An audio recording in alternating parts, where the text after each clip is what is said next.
নারায়ণমূর্তি বলেছিলেন 70 hours per week কাজ করতে, আর এলএনটির চেয়ারম্যান এস এন সুব্রমণিয়ান বললেন 90 আওয়ার্স পার উইক কাজ করতে।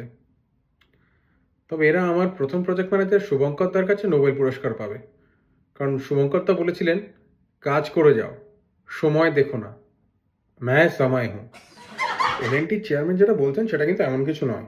টিসিএস এর যে কোনো ডেভেলপমেন্ট প্রজেক্টের সেটা বিজনেস অ্যাজ ইউজুয়াল, স্পেশালি যদি অনসাইটের কেউ সেই প্রজেক্টটা এস্টিমেট করে থাকে। তাই 90 আওয়ার্স পার উইক কাজ করার পরে আপনি যখন অ্যাপ্রেজাল ডিসকাশনে যাবেন, তখন কিন্তু আপনাকে কম্পেয়ার করা হবে অফিসের সিসিটিভি ক্যামেরাটার সঙ্গে, এবং বলা হবে যে সিসিটিভি ক্যামেরাটা কাজ করেছে 24/7, তাই জন্য আমরা ওকে এ ব্যান্ড দিচ্ছি। তুমি কতক্ষণ কাজ করেছো সেই হিসেবে তোমাকে আমরা ডি ব্যান্ড দেবো। এলএনটির চেয়ারম্যান শুধু 90 আওয়ার্স পার উইক বলেই যে ভুল করেছেন সেটা না, তার সাথে তিনি অ্যাড করেছেন যে how long can you stare at your wife, come to office and work. উনি আসলে যেটা বলার চেষ্টা করেছেন সেটা হচ্ছে বাড়িতে বসে কতক্ষণ আর নিজের বউকে দেখবে, অফিসে এসো অন্যদের বউদের দিকে তাকিয়ে কাজ করো। স্বামী বিনোদানন্দ একবার বলেছিলেন যে নিজের বউ স্পাউস আর অন্যের বউ হলো স্পাইস।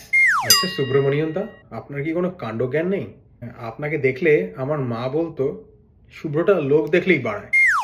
ইন্টারভিউর ক্যামেরা দেখে আর আলো টালো দেখে আর লোকজনকে দেখে আপনি ফস করে বলে দিলেন যে বাড়িতে কতক্ষণ বসে কাজ করবে বউয়ের দিকে তাকিয়ে। আপনার কি বাড়িতে মা বউ নেই?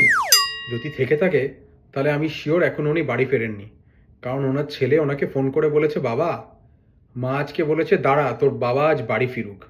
এবং বাবা, আমার মনে হয় এই থ্রেডটা আজকে বোধহয় আমার জন্য নয়।